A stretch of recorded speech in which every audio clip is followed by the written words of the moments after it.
शुरू करूं मैं? आप इजाजत? हाँ जी, कीजिए। हेलो एवरीबॉडी एंड वेलकम इस लिटरेरी मीट के सभा में आप सबका वेलकम है। और मुझे बड़ी खुशी होती है ये सोच के कि मैं आप लोगों की सेवा में मौजूद हूँ और आप लोग मेरे साथ कोऑपरेट कर रहे हैं। वैसे मेरे क्या आदत है कि जब मैं बीच पे जाती हूँ, सी साइड पे जाती हूँ, तो मुझे समंदर देखने का बहुत शौक होता है। लेकिन ये कि मुझे स्विमिंग नहीं आती। तो पिछली बार क्या हुआ कि मैं समंदर देख रही थी, एक बड़ी सी लहर आई और आके मुझे अपने साथ घसीट के ले गई। और जाहिर है स्विमिंग तो आती नहीं थी, तो जाहिर है मैं डूब गई। मैंने कहा चलो मौके से फायदा उठाओ, जब यहाँ समंदर की गहराई में आई गई हूँ तो चलो कुछ मोती चुन लेते हैं। तो मैं मोती चुनने के लिए नीचे और गहराई में चली गई। वहां से मुझे ऐसे नायाब मोती मिले जो कि मैंने कभी देखे भी नहीं थे, और कोई इमेजिन भी नहीं कर सकता कि उनकी कितनी जबरदस्त चमक थी। तो वो मैं लेके आ गई हूँ और मैं आप लोगों के सामने वो मोती रखूंगी। हीरे भी हैं उसमें से, जवाहरात भी हैं, मोती भी हैं। और आप लोगों को जो पसंद आए वो ले लीजिएगा, अपने मुकुट में लगा लीजिएगा इसका, चाहे आप नेकलेस बना लीजिए, चाहे अंगूठी में जड़ लीजिए, वो आपकी मर्जी है। पर मैं तो लेके आ गई हूँ। तो उसी में से एक मोती है जिसका नाम है महादेवी वर्मा। महादेवी वर्मा हिंदी साहित्य की बहुत जानी पहचानी कवित्री हैं। बहुत चोटी के जो चंद लोग हैं उनमें उनका नाम आता है। और उनके साहित्य के युग को हम कहते हैं छायावादी युग। और मॉडर्न युग की मीरा भी उनको कहा गया है कि वो मॉडर्न मॉडर्न युग की मीरा थी। बल्कि कवि निराला ने तो यहाँ तक उनकी तारीफ कर दी कि साहित्य के मंदिर में स्थापित सरस्वती की सरस्वती है वो। तो अब सोचिए जरा कि उनका क्या मुकाम होगा। तो मैं ज्यादा बोल के अपना टाइम खराब, आपका टाइम क्यों खराब करूं, क्योंकि जो मैं उसको क्यों ना बुला लूं जिसको बहुत नॉलेज है, मुझसे भी ज्यादा नॉलेज है, और वो आपको बताएंगे कि महादेवी वर्मा है क्या चीज। और उसके लिए मैंने चुना है, इनवाइट किया है अपनी बहन कानन श्रीवास्तव को। कानन जी आइए, जरा हमको थोड़ा बताइए महादेवी वर्मा कौन है, कैसी है, क्या है। थैंक यू वेरी मच कानन। क्या साड़ी पहनी है, वाह बिग वाह, क्या बॉर्डर है साड़ी का। आइए कानन जी, अपने आप को अनम्यूट कर लीजिए। हम ना जेबा जी, आपने कितना टाइम किया है? जी आपने कितना टाइम अलॉट किया है? मैंने 10 मिनट्स, अच्छा, 10 to 11। तो ये कौन है? कानन शुरू कर दीजिए, टाइम नहीं तो खत्म हो जाएगा। योगेंद्र जी, वीना जी, ये योगेंद्र जी प्लीज किसी को देखिए कौन बोल रहा है, उनको एक म्यूट मिनट कर में दीजिए। देखता हूँ। एक सेकेंड, कौन है? सेट कर दीजिए। ये सबने अपने आप को म्यूट कर लिया अभी तो। मैंने कर दिया, अभी अभी किया मैंने सबको। ओके चलिए कानन आप बोलिए। आनंद जी, हाँ। आदरणीय योगेंद्र जी, वीना जी, दिनेश जी, जेबा जी और बलजीत जी, सभी को मैं प्रणाम करती हूँ और आप सबका बहुत बहुत अभिनंदन। और मेरे जो प्यारे भाई बहन यहाँ पे आए हुए हैं उन सबको भी मैं बहुत प्रणाम करती हूँ। प्यारी जेबा जी को मैं शुक्रिया अदा करना चाहती हूँ कि उन्होंने मुझे यहाँ पे आमंत्रित किया। यहाँ पे ना मैं कोई आप शुक्रिया ना अदा कीजिए, बल्कि आपने आके हमें मौका दिया कि हम आपको सुन सके। जी, यहाँ पर ना कोई मैं स्लाइड लाई हूँ, ना मैं कोई पिक्चर लाई हूँ, केवल अपनी आवाज द्वारा आप सबको महादेवी वर्मा जी से, जो बहुत ही उच्च कोटि की कवित्री और लेखक हैं, उनसे परिचय कराने के लिए आई हूँ। कहते हैं कि कविताएं और कहानियां समाज का आईना होती हैं, अर्थात कविताओं और कहानियों का सृजन समाज में घटित घटनाओं पर आधारित होती हैं। शायद ही कोई ऐसा हो जिसने कभी कविताओं और कहानियों का मजा ना लिया हो। भले ही हम कविताओं और कहानियों के गूढ़ अर्थ को न समझे, परंतु कहीं ना कहीं ये रचनाएं हमें जीवन का मूल मंत्र सिखा जाती है। हिंदी साहित्य के कई कवि और लेखक हुए हैं, परंतु उनमें से कुछ ऐसे हैं जो अपनी अमिट छाप छोड़ गए हैं। हिंदी साहित्य जगत में ऐसा एक नाम है श्रीमती महादेवी वर्मा जी का। महादेवी वर्मा जी हिंदी की सर्वाधिक प्रतिभावान कवियत्रियों में से एक है। हिंदी साहित्य में छायावादी युग के 4 प्रमुख स्तंभों में से एक मानी जाती हैं। आधुनिक हिंदी की सबसे सशक्त कवियत्रियों में से एक होने के कारण उन्हें आधुनिक मीरा के नाम से भी माना जाता है। निराला जी ने उन्हें हिंदी की विशाल मंदिर की सरस्वती कहा है। महादेवी जी ने स्वतंत्रता के पहले का भी भारत देखा और स्वतंत्रता के बाद का भी भारत देखा। उन्होंने समाज सुधार का काम करते हुए भारत के भीतर विद्यमान हाहाकार रुदन को देखा, परखा और करुण होकर के अंधकार को दूर करने की दृष्टि की कोशिश की। अपने काव्य में मन की पीड़ा को इतने स्नेह और श्रृंगार से सजाया कि उनकी दीप शिखा रचना जन जन की पीड़ा बन गई। उन्होंने खड़ी बोली में हिंदी की कविता में उस कोमल शब्दावली का विकास किया। प्रतिभावान कवित्री और गद्य लेखिका, साहित्य और संगीत में निपुण होने के साथ साथ कुशल चित्रकार और सृजनात्मक अनुवादक भी थे। उन्हें हिंदी साहित्य के सभी महत्वपूर्ण पुरस्कार प्राप्त करने का गौरव मिला। साहित्य के विशाल आकाश में उनका नाम ध्रुव तारे की तरह प्रकाशमान है।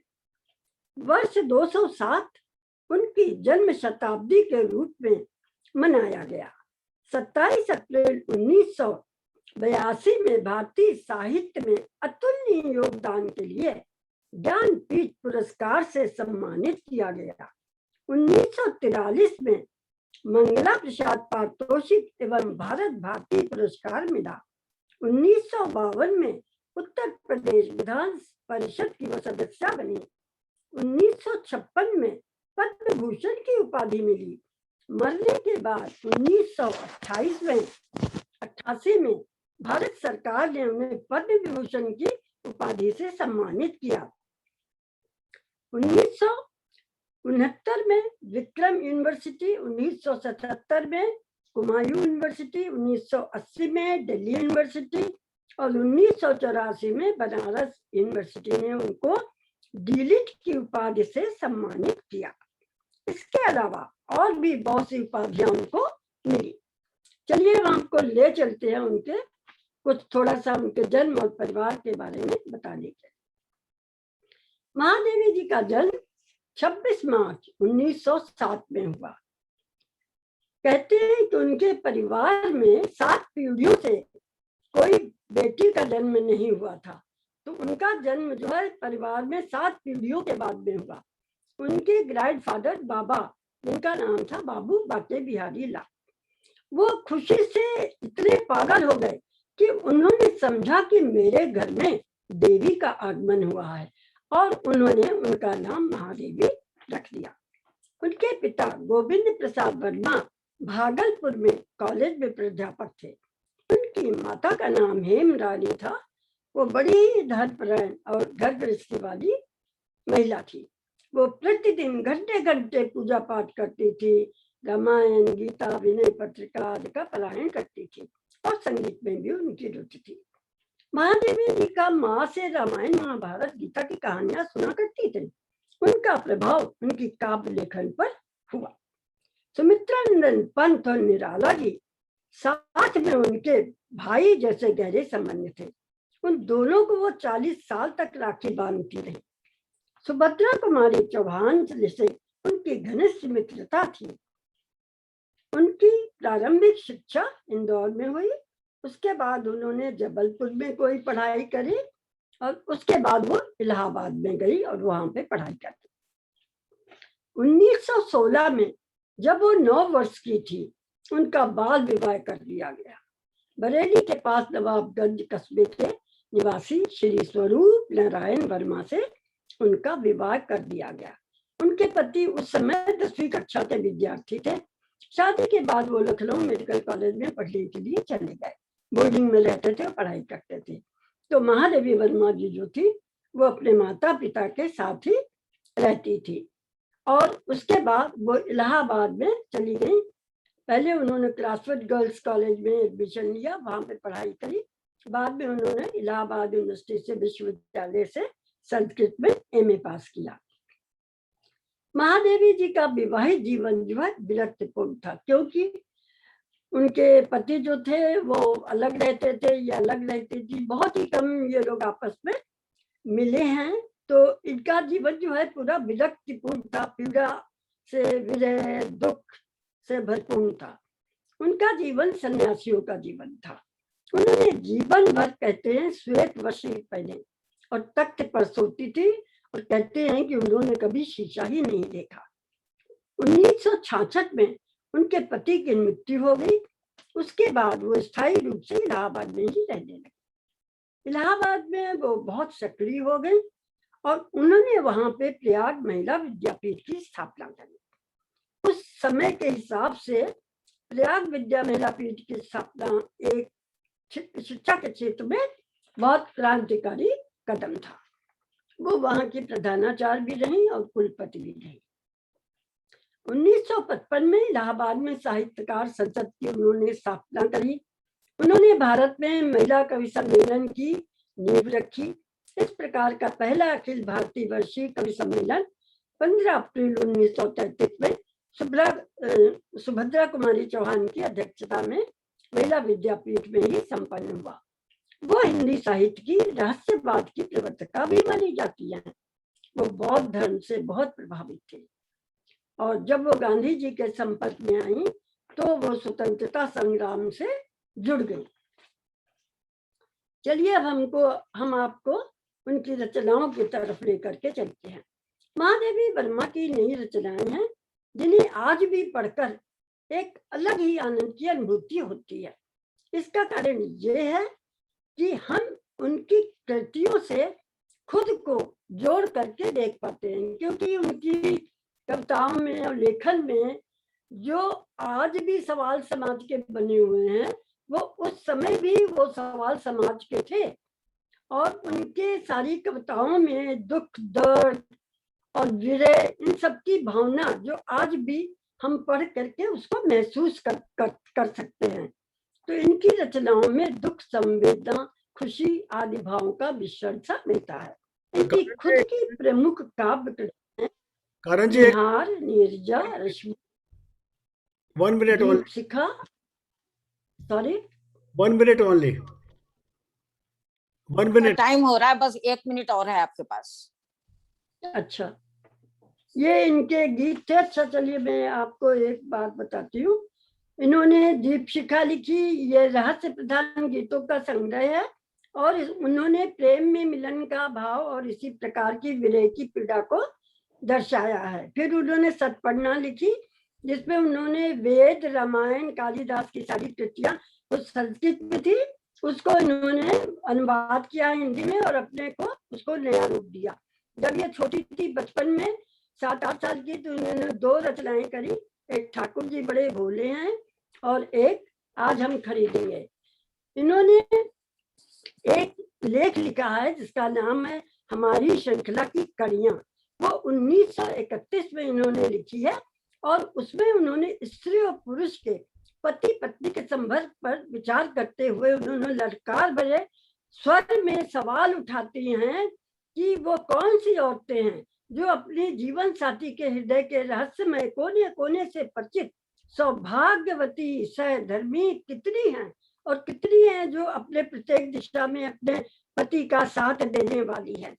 ये उन्होंने 31 में उठाए। फिर उन्होंने कहा कि रामायण में देखिए, ये सीता जी के भाग्य को देखिए कि वो इतनी धर्मपरायण नारी होते हुए भी उसके पति ने उनका परित्याग किया और अग्नि में बैठकर अपने आप को पतिव्रता प्रमाणित करने वाली सीता में नारी की अनंत युगों की चेतना साकार हो गई।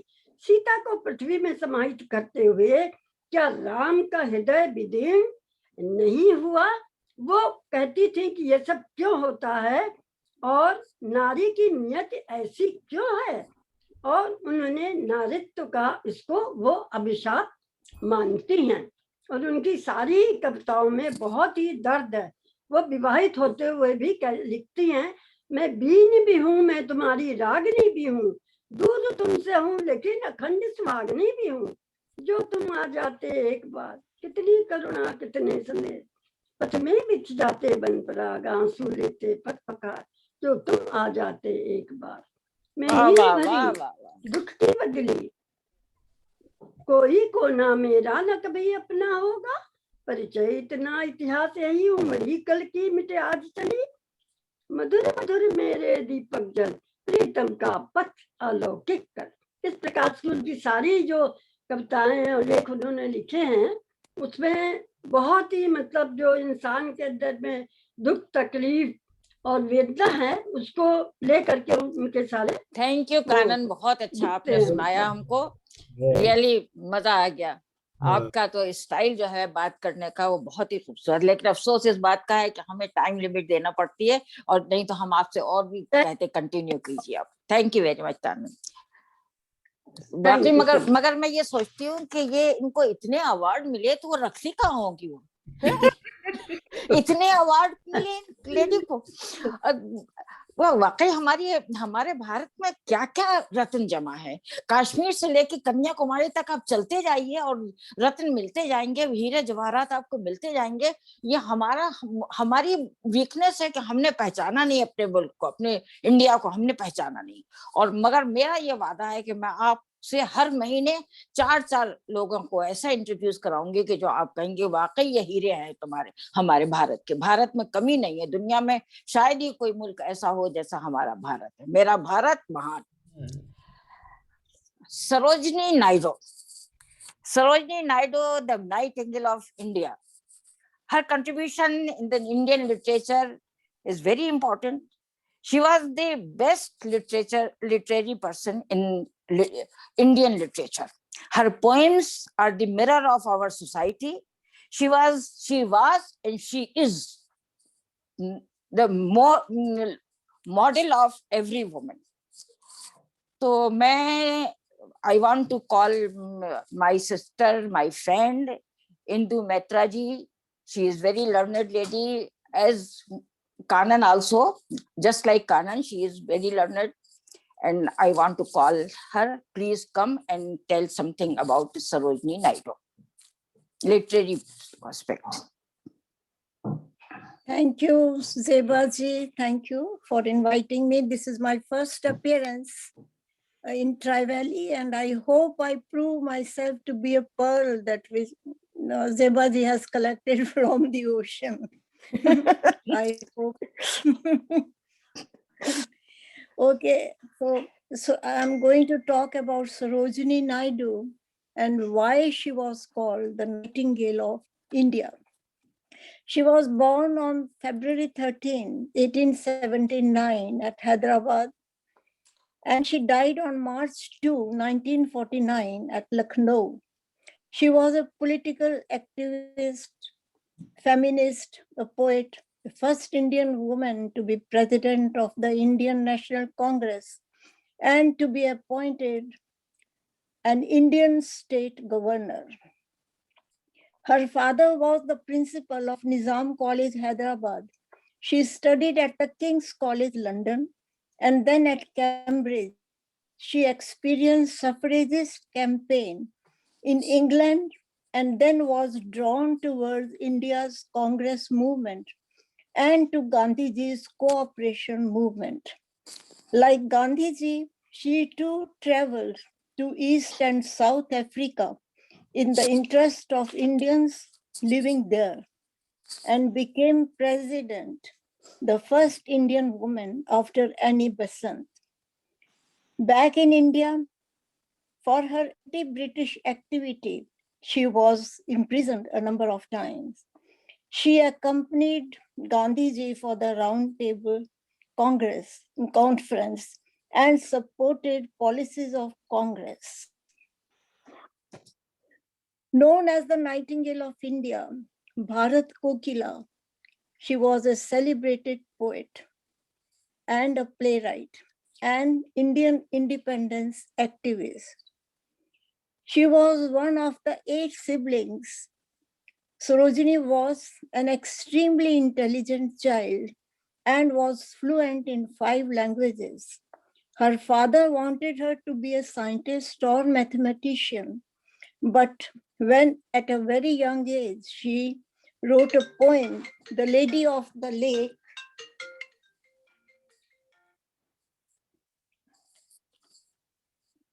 a 1,300-line long poem, her father was so impressed with her mastery of verse that he encouraged her to write more.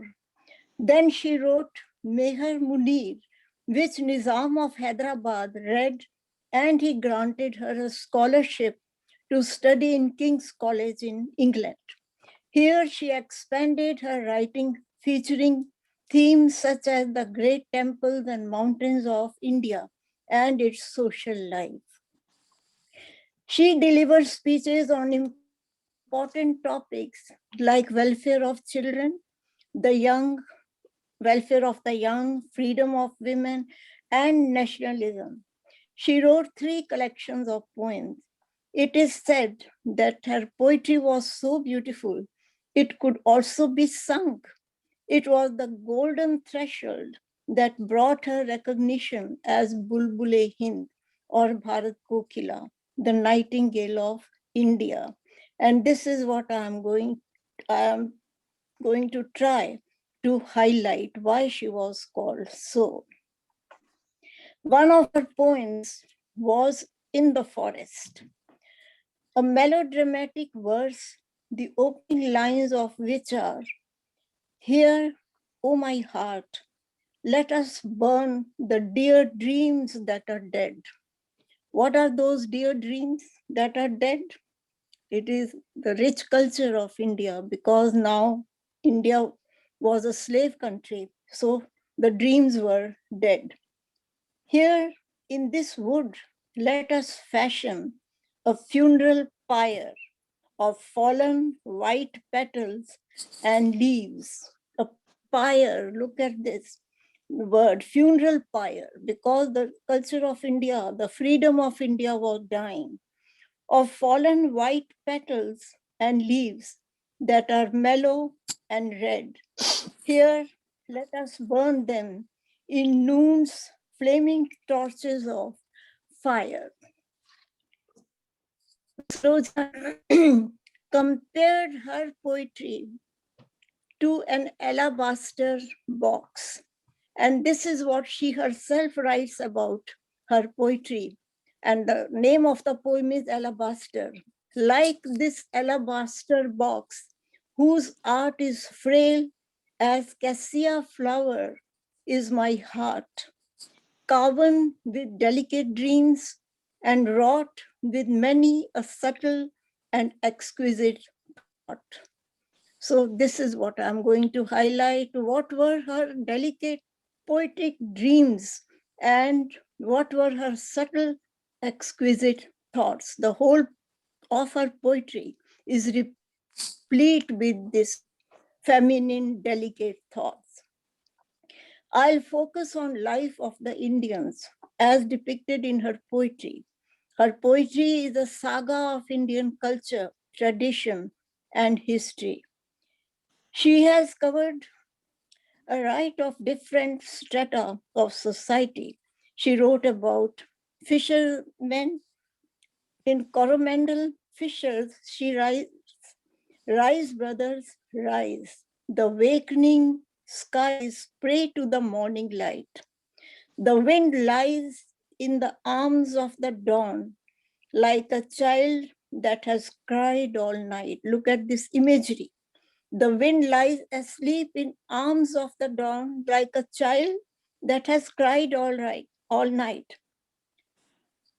Let us gather our nets from the shore and get our catamarans free to capture the leaping wealth of the tide.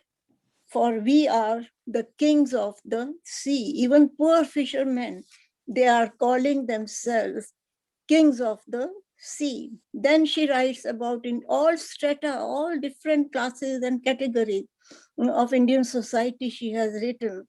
She writes about Indian weavers. Weavers weaving at break of day. Why do you weave a garment so gay? Blue as the wing of a halcyon wild, we weave the clothes of a newborn child. Weavers weaving at fall of night, why do you weave a garment so bright? Like the plumes of a peacock, we weave the marriage veils of a queen. Queen here is all the brides. Then these soft and gossamer-like thoughts in a very popular poem, Palanquin Bearer.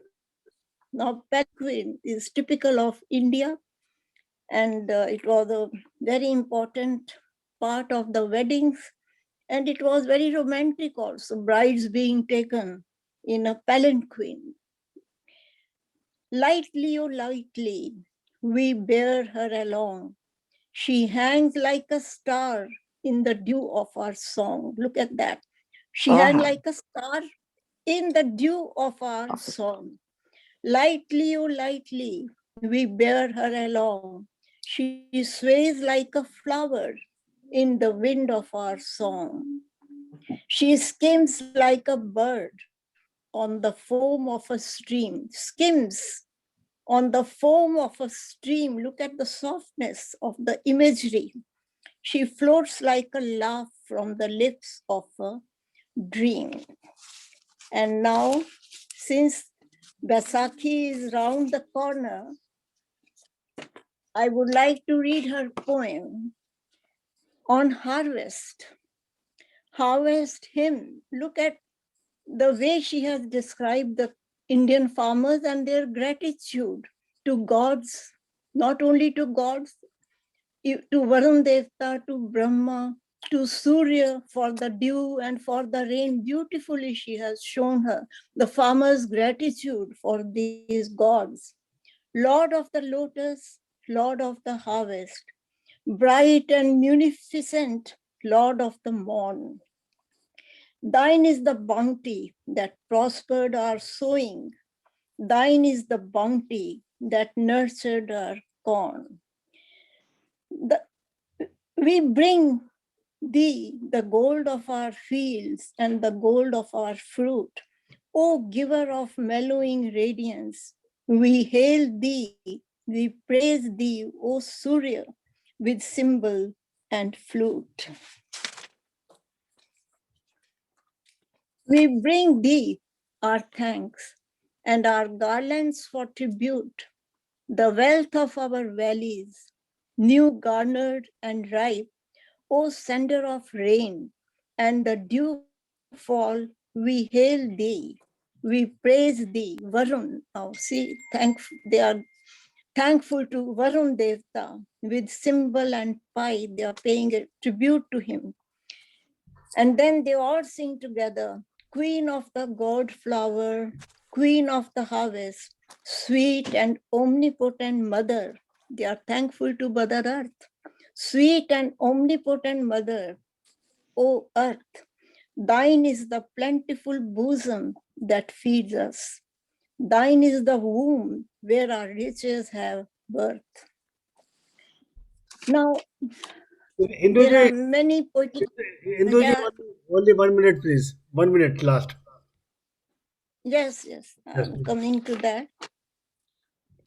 And now the last thing I want to say is that though we have a very rich culture, but our culture is criticized for one thing that I have heard everywhere, that why we had sati, system of sati. So I just want to highlight the thoughts of a sati. Even if there were no sati, they were not burnt at the fire of their husband. Their life was just like death. It was living death that they have to live. That is how I live. Unfortunately, I too lost my husband in my 30s. So I felt the same, what she has written as sati.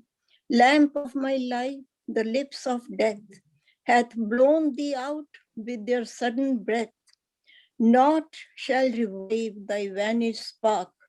Love, must I dwell in the living dark? Tree of my life, death's cruel foot hath crushed thee down to thy hidden root. Naught shall restore thy glory. Shall the blossom live when the tree is dead? Life of my life, death's bitter sword hath severed us like a broken word, rent us in twain, who are but one. The death has divided us in two, we were one. Shall the flesh survive when the soul is gone? So it is living like a dead body whose soul is gone. So it is as good as death, even if there were no sati. Life is just like death. So that's all. Thank you so much. Right. Thank you. Indu ji so super. मेरा दिल नहीं चाह रहा Thank था कि you. आप बस करें, मेरा दिल कर रहा था आप बोले जाएं. नहीं, अच्छी तरह अपने. Thank you. और रियली हमको लगा कि व्हाई दिस नाइट एंगल हम as a role model of Indian women. Really you are super. बहुत खूबसूरती से आपने हमको इंट्रोड्यूस करवा दिया, क्योंकि हमारे बहुत से लोग हैं जिन्होंने सरोजिनी नायडू को बिल्कुल पहचाना नहीं है कि वो क्या थी. बहुत कम लोग हैं उनको जानते हैं. Thank you very much. Bihar नहीं जी, थैंक यू. मैं आपको थैंक यू बोलूंगी. बिहार के एक छोटे से गांव में कुतुबपुरा दियार उसका नाम था. एक बच्चा पैदा हुआ 18 दिसंबर 1887 में.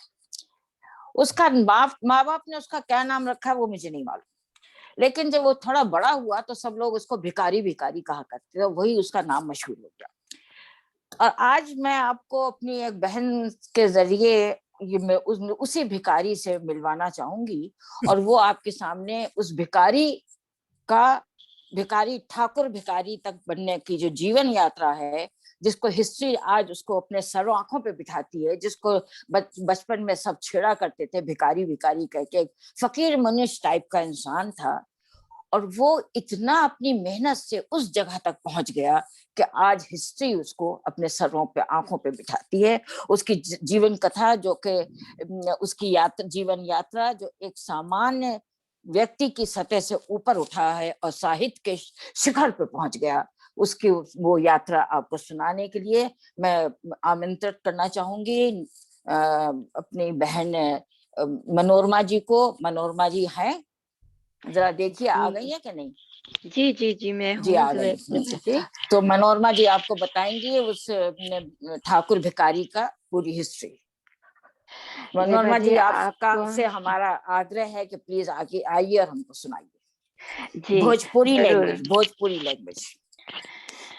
जी हाँ, वो भोजपुरी के राइटर थे. मेरा सबको प्रणाम है. आप सबकी आज्ञा पाकर मैं आगे बढ़ती हूँ. टाइम ज्यादा खराब नहीं करूंगी. भोजपुरी भाषा के शेक्सपियर कहलाने वाले महान लेखक, कवि, नाटककार, नाट्य निर्देशक, नेताकार, गीतकार, अभिनेता, बहुआयामी प्रतिभा के धनी भिखारी ठाकुर भोजपुरी भाषा को प्रोत्साहन देने वाले के रूप में जाने माने जाते. भोजपुरी भाषा को बुलंदियों तक पहुंचाया उनकी मातृभाषा भोजपुरी थी, इसलिए उन्होंने भोजपुरी को ही अपने काव्य और नाटक की भाषा बनाया. और उस नाटक में उन्होंने नाटक को नई दिशा, नया आयाम दिया. भोजपुरी के महानायक के रूप में जाने जाते हैं the legend of Bhojpuri Bhikhari Thakur. यहाँ से उनकी जीवन यात्रा शुरू होती है. अपने जीवन काल में महानता का शिखर छू लेने वाले भिखारी ठाकुर की जीवन यात्रा वस्तुतः भिखारी से ठाकुर होने तक की यात्रा है. धरती से आकाश छू लेने की यात्रा है. अपने होने को साबित करने का संघर्ष है. सबसे बढ़कर सामाजिक व्यवस्था के निचले पायदान पर खड़े एक व्यक्ति के मनुष्यता के चरम सीमा तक पहुंचने की बेजोड़ पहचान है भिखारी ठाकुर. भोज पुराण में शायद ही कोई ऐसा होगा जो उनके परिचय से परिचित न हो। भिखारी ठाकुर हमारे इतिहास में भोजपुरी के सांस्कृतिक महानायक के रूप में पहचाने जाते हैं। भिखारी ठाकुर बहुरूपी प्रतिभा के धनी व्यक्ति थे। इनका जन्म 18 दिसंबर 1887 को बिहार के छपरा जिले के गांव कुतुबपुरा दियारा गांव में एक हज्जाम परिवार में हुआ था। हज्जाम से आप लोग समझते होंगे, नाई जाति थी, वो पिछड़ी जाति थी, उसमें हुआ था। माता का नाम शिवकली और पिता का नाम दल सिंगार था। एक पिछड़ी जाति के परिवार में जन्मे भिखारी ठाकुर ने अपनी रचनाओं के माध्यम से भोजपुरी भाषा, भोजपुरी साहित्य को पूरे विश्व से अवगत कराया। धन का अभाव था, पिछड़ी जाति के होने के कारण प्राथमिक शिक्षा का अभाव रहा। फिर भी थोड़ा बहुत अपनी भाषा में उन्होंने कुछ कुछ लिखना आरंभ किया। छोटी आयु में ही रोजी रोटी कमाने के लिए उनको अपना गांव छोड़ना पड़ा और वो कलकत्ता के खड़गपुर जगह में जाकर बस गए। पारिवारिक पेशा था, उसी को रोजी रोटी बनाया हुआ था, तो उसमें उनका मन तो नहीं लगता था, फिर भी करते थे, पैसा कमाने के लिए कुछ तो करना ही है। सुनते हैं कि मेदिनीपुर, वहां से पास में कलकत्ता की एक जगह है, वहां पर वो एक बार रामलीला मंचन देख रहे थे। उससे वो इतना प्रभावित हुए कि उन्होंने भोजपुरी में ही काव्य लिखने का और मंचन करने का मन में ठान ली। उनका कहना था कि जो बात हम मुंह से कहकर दूसरों को नहीं समझा सकते, शायद नाटक, नाच या अपनी कला के द्वारा उसको लोगों तक पहुंचा सकते हैं। तो यही सोचकर उन्होंने मन में ठाना कि मैं ये पेशा अब नहीं करूंगा और मैं आगे लेखन का काम करूंगा। अपने गांव के एक बनिया लड़के से उन्होंने कुछ थोड़ी सी शिक्षा प्राप्त की, स्कूल तो जाते नहीं थे, तो उसी के द्वारा उन्होंने कुछ कुछ पढ़ा लिखा और फिर अपनी जो उनके नाटकों की और नाच की उनकी कला थी उसको आगे उन्होंने बढ़ाया। अपने गांव कुतुबपुर में आके उन्होंने अपने छोटे भाई और कुछ थोड़े और लोगों के साथ में एक छोटी सी मंडली बनाई और उसी में उन्होंने नाटक करना शुरू किया। वो अपने नाटकों में सूत्रधार बनते और अपनी बात को बड़े सटीक ढंग से कहते। कुछ लोग तो उन्हें भरत मुनि की परंपरा का पहला नाटककार भी मानते हैं। उन्होंने नाटक और नाच के द्वारा जीवन की सामाजिक कुरीतियों से जन समुदाय को अवगत कराया।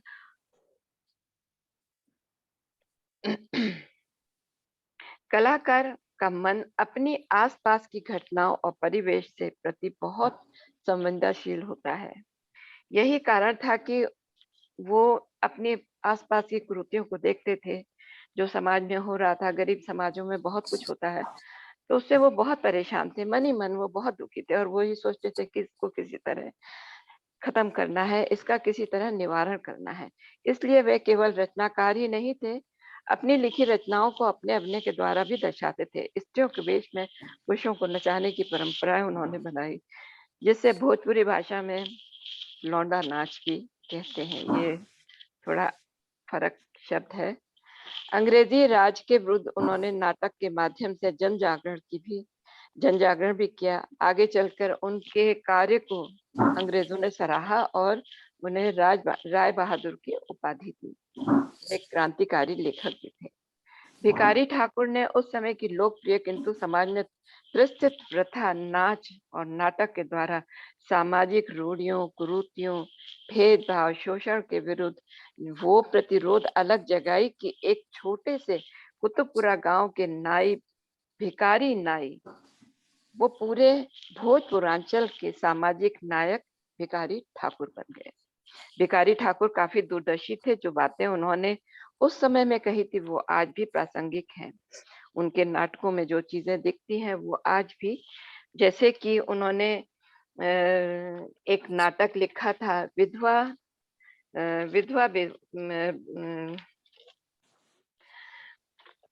उनका नाटक था विधवा विलाप। उसमें उन्होंने एक बात उठाई थी बुढ़शाला, जिसको कि आज वृद्ध आश्रम के नाम से लोग जानते हैं। वो आज से 125 साल पहले उन्होंने उस बात को महसूस किया, उसको समझा और ये लगा कि वृद्ध आश्रम भी कोई चीज होनी चाहिए। उस समय का सोचा हुआ नाटक में बताया उन्होंने।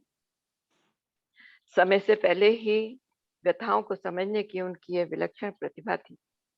अपने आलोचकों के लिए उन्होंने एक शंका समाधान नामक किताब भी लिखी थी। बहुत सी पुस्तकें लिखी उन्होंने, लेकिन उसमें 29-30 पुस्तकें जो थी उनकी वही ज्यादा प्रचलित थी। बाकी तो नाटक और नाच के द्वारा ही उन्होंने अपने समाज की कुरीतियों को दूर करने की बातें की। उन्होंने बहुत से उनके निर्देशन में नाटक विदेशिया, भाई विरोधी, कलयुग प्रेम, बिरहा बहार, गंगा स्नान, गबर घिचोर, बेटी वियोग आदि का आज भी भोजपुरी में मंचन होता है। ये सब ऐसे नाटक थे जिनसे उनके समाज की जो कुरीतियां थी उससे उन्होंने लोगों को अवगत कराया। ये सब लोक नाटक हैं। इसके अतिरिक्त उन्होंने भजन, गीत, कविताएं भी लिखी, गाने भी लिखे। उन्होंने जब वो रामलीला का मंचन देखा था, उस दिन से उन्होंने वो रामलीला को अपने काव्य में ढालना शुरू किया। अपने काव्य के द्वारा वो रामलीलाएं किया करते थे और उसका नाटक मंच पे करते थे। उसमें बनाए हुए भजन और गीत भी अपने आवाज में वो गाते थे। भाषा बहुत सरल भोजपुरी ही होती थी। इनकी रचना समतावादी थी। ग्रामीण समाज का यथार्थ चित्रण, पलायन का दर्द, नशा खोरी, बाल विवाह, इन सब का आदि रचनाओं के द्वारा विरोध किया। रचनाओं की एक बड़ी विशेषता थी कि वो अश्लील नहीं होती थी। उसमें बहुत स्वस्थ मनोरंजन हुआ करता था। जो उस समय के गरीब लोग जो थे, उन्हें पढ़े लिखे तो थे नहीं, इसलिए उन्हें वो अपनी बात समझाना चाहते थे। तो इसलिए बहुत सिंपल, उन्होंने बहुत सरल भोजपुरी भाषा का वर्णन किया है। उनके चीजों को पढ़ के जो प्रमुख साहित्यकार लोग थे, उन्होंने बहुत कुछ कहा है उनके बारे में। जैसे प्रमुख साहित्यकारों में राहुल संकृत्यायन ने उन्हें अनगढ़ हीरा कहा। प्रोफेसर मनोरंजन प्रसाद सिंह ने उनको भोजपुरी का शेक्सपियर कहा। उदय नारायण तिवारी जी ने भोजपुरी का जन कवि भी कहा। इनके लिखे गीत नाटक जैसे बारहमासी, सावनी गीत, नेटुआ गीत, पतो बखान, परिछावन गीत, राधा रसिया, ये सारे बहुत प्रचलित हैं। उनको जो ख्याति प्राप्त हुई वो उनके नाटक विदेशिया से हुई। उसमें उन्होंने एक पलायन की भावना का जो दर्द होता है उसी के बारे में उन्होंने ज्यादा बताया। उस समय सारंग जिले की आबादी ज्यादा थी, जमीनें कम थी, तो वहाँ के जमींदारों और खेतिहारों के बीच में जो किसान था, अपने खेत में वो मजदूर बन के रह गया था, पैसे के लिए तरसने लगा। तो उस समय शहरों में कारखाने और मिलें, ये सब चीजें बन रही थी, तो वहाँ के लोगों ने धीरे धीरे शहर की तरफ पलायन किया। जो शहर में जाते वो अलग तकलीफें महसूस करते थे, लेकिन पीछे में उनके जो परिवारों को परेशानी और दुख का सामना करना पड़ता था, वो एक बहुत बड़ी विलक्षण परेशानी थी जिसको वो बहुत महसूस करते थे और उन्होंने उसी के लिए बहुत कुछ किया। तो उस पे उन्होंने एक नाटक बनाया था विदेशिया। उसमें उन्होंने ज्यादातर उसी चीज को बताया है। भिखारी ठाकुर के मन में एक बात बहुत चुभती थी कि उनकी जाति के लोग संदेश वाहक का काम करते थे। मतलब बिना पढ़े लिखे होते थे, लेकिन फिर भी इधर उधर जाके वो बेचारे अपना संदेश देते थे। तो उनको लगता था कि कितना गलत है, संदेश अच्छा है कि बुरा है, बेचारे जा रहे हैं, दे रहे हैं। तो उन्होंने अपने लोगों को निरक्षर और जजमानी संरक्षण से मुक्त कराया। मनोरमा जी भिखारी जी को मनोरमा जी जी 1 मिनट प्लीज। बिल्कुल, भिखारी जी को कई जगह अलग अलग ढंग से सम्मानित किया गया। कई जगह उन्हें मेडल मिले, कई प्रशस्ति पत्र मिले, कहीं उन्हें पदवी दी गई। अंत में इतना ही कहना चाहूंगी कि उस समय उनके जीवन काल में भारत सरकार की ओर से उन्हें कोई विशेष उपाधि तो नहीं मिली, लेकिन उनकी नाटक शैली को जीवित रखने वाले श्री रामचंद्र माझी, जो उनकी नाटक मंडली के एक कलाकार थे, उन्होंने उसको जीवित रखा और वो अभी 94 इयर्स के हैं। उन्हें इस वर्ष भारत सरकार ने पद्मश्री का अवार्ड दिया है।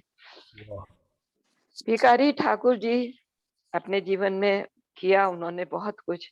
10 जुलाई 1971 में 83 वर्ष की आयु में उनका निधन हुआ। जनजीवन की कुरीतियों का निर्वाह करते करते वो एक लंबी यात्रा पर सदा के लिए सुख की नींद सो गए। ऐसे थे हमारे Bhikhari Thakur. Thank you very much. वाकई आपका ये लेख सुन के मुझे लग रहा है कि हमारे यहाँ वाकई कितने बड़े बड़े कितने टैलेंटेड लोग मौजूद हैं, लेकिन हम उनको पहचान नहीं पाते। और मैं अपने रेबा भाई जी बहनों से आपका सबसे बहुत बहुत थैंक यू मैं कि नहीं आपने मुझे इनके बारे में नहीं लिखने के लिए बोला। आपने मुझे एक रास्ता दिखाया, एक राह दिखाई है। और मैं अपने सारे भाई बहनों से ये रिक्वेस्ट कर रही हूँ कि प्लीज आप ऐसे ही ऐसे लोगों को ढूंढ के लाइए हमारे सामने रखने के लिए। जैसे मनोरमा जी से मैंने उनसे सिर्फ ये कहा था कि मुझे भोजपुरी कोई राइटर लेके आइए, तो उन्होंने कहाँ से तलाश करके ये हीरा हमारे सामने ला के रखा है।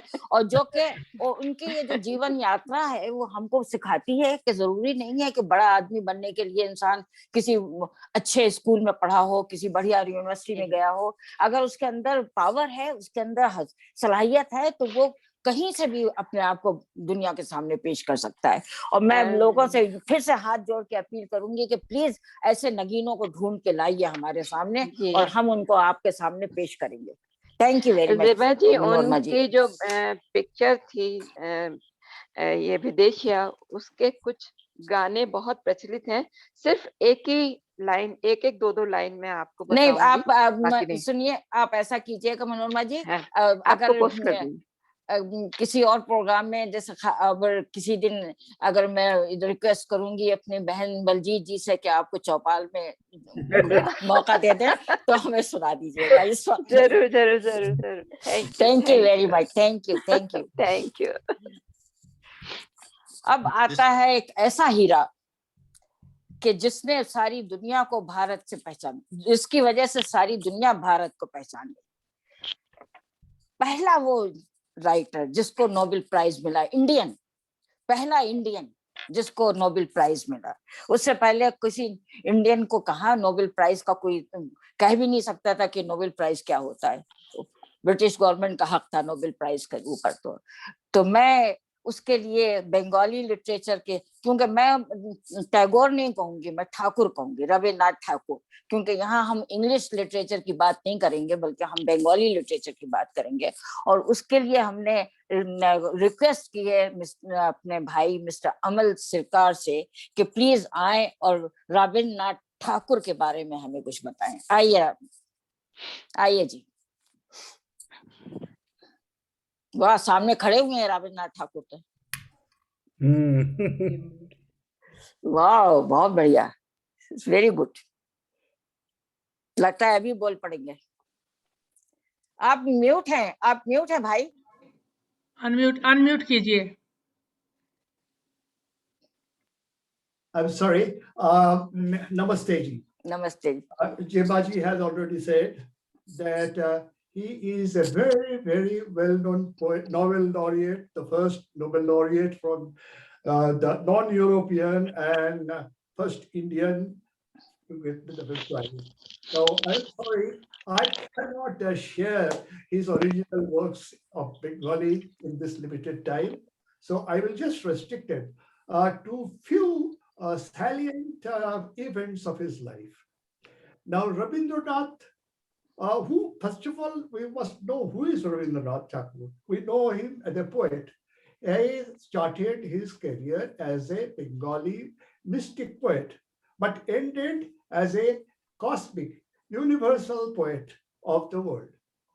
He was a lyricist, he was a composer, he was a short story writer, he was a playwright, he was an essayist, he was a philosopher, he is a social reformer, and a painter in the late life.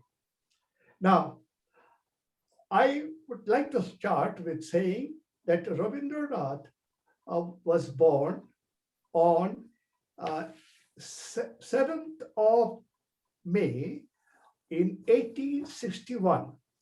1861 1861. 1861, and this day is known in Bengali as Pochishe Boishakh. And this Pochishe Boishakh is celebrated all over the world, not only in Bengal or India, but as a mark of respect to this cosmic poet. We will be celebrating the 160th birth centenary of Rabindranath next month on Pochishe Boishakh, that is 7th of April. He was born in a house, a very cultured and wealthy house in Jodhapur called Thakurbari. Now, in Thakurbari, the atmosphere, the cultural atmosphere was really fantastic. Many artists, many poets, many singers have all come out from this family of Thakur family at Thakurbari. But most unfortunately, the childhood of Rabindranath was not very pleasant. He had too many brothers and sisters and cousins, and they were all under the control of servants who literally used the third-degree method sometimes to control them.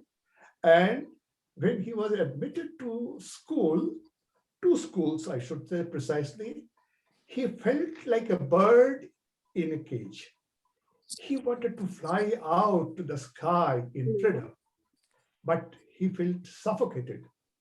So he was not very happy, and he could not complain to anybody. But he got a break, a very lucky break at the age of 10, when his father, Devendranath, say again, sir? Anything wrong? Please mute कर लीजिए आप लोग सब अपने आप को. Oh, Devendranath Thakur went to ask Rabindranath to accompany him to Himalayas. Now that was a big break for Rabindranath for all time. It was a big break for all of us because he accompanied his father from Bolpur in West Bengal by train to Amritsar, and from Amritsar to Dalhousie. Here he got the freedom which he wanted very badly. Devendranath told him to do whatever he felt like, run around, play around, and Devendranath personally taught him Upanishad, Sanskrit, and many other literature in English, French, and Persian, all language about philosophy, and astronomy even. So there his real education started. That, by the by, I would like to say that though he didn't have any formal degree from any university, there are hundreds of people who got doctorates by researching on the life of Rabindranath and writing thesis. Anyway, so Rabindranath returned from Dalhousie, a completely changed, recharged boy to West Bengal. Those days, of course, Bengal. Then he was asked by his father to go and look after real estate at East Bengal. Those days it was known as East Bengal. Now it is Bangladesh. He spent 10 years there, and most of the time in a boat, a river, what you called a houseboat. And that was the most creative period in his life, I should say, because he could see the real India, real life of the farmers, the fishermen, and the natural beauty of Padma, the natural all changing of seasons. He had a wonderful time and most creative period in his life. Thereafter, he started writing poems from the age of 5 till the age of 80, when he could not hold his pen anymore, just like me. At a very old age, he was 80. So in his father had purchased land in Bolpur, in Birbhum district in Bengal. It was just by the side of a dacoit infested forest called Forastana, but his father made his house and a place for worship over there. He asked Rabindranath, Rabindranath inherited this property from his father and started a small school called Brahmacharya School with only 4 or 5 students, his son being one. Now, I do not know, my time is very limited. So by how much time I have, sir? Malhotra ji, can I talk much or cut short? You can take 2 minutes more. 2 minutes more. Okay. Now, so he started his school at Shantiniketan, which the house was named Shantiniketan, which has not been then became Vishabharati, and all the people know. People, I mean, eminent scholars from all over the world, they came and taught here. But the real thing happened is that, as Jevaji said, the award of Nobel Prize. Now, Rabindranath sent a small pamphlet called Gitanjali to Rothenstein. Rothenstein, in turn, forwarded to Irish poet W.B. Yeats. Yeats was completely, I mean, enamored and liked it so much that he edited a little and submitted to the Swedish Academy. And the Swedish Academy awarded in the next year, the first, in 1913, the first Nobel Prize to a non-European and first Indian Asian to Rabindranath. This was a watershed in the life of Rabindranath, and it helped to spread his name and fame and writing all over the world and in India. The money was very helpful for building up Vishabharati. I mean, I can continue for hours together, which I can't because the time is limited, and I will take your leave, sir. Thank you very much. Thank you, Amal साहब. बहुत अच्छा लगा आप आए और बहुत अच्छा बोले. But before I end, I should acknowledge my gratitude to Mr. Prithinder Mukherjee and Mr. Somnath Ghosh, who's grandfather took the photograph of Rabindranath, to Yevaji, to Mr. Jogendra Agarwal, and Mr. Dinesh Bajaj. My acknowledgement, please. Thank you very much. Yeah. तो ये share screen आपका जरा निकाल देंगे? Can you remove the share screen? You want to do a certain number of minutes? How about that? Let's do 10 minutes. This first day 5 minutes. Yeah, let's do. I go right out then. Okay. Zebaji, your mic is off.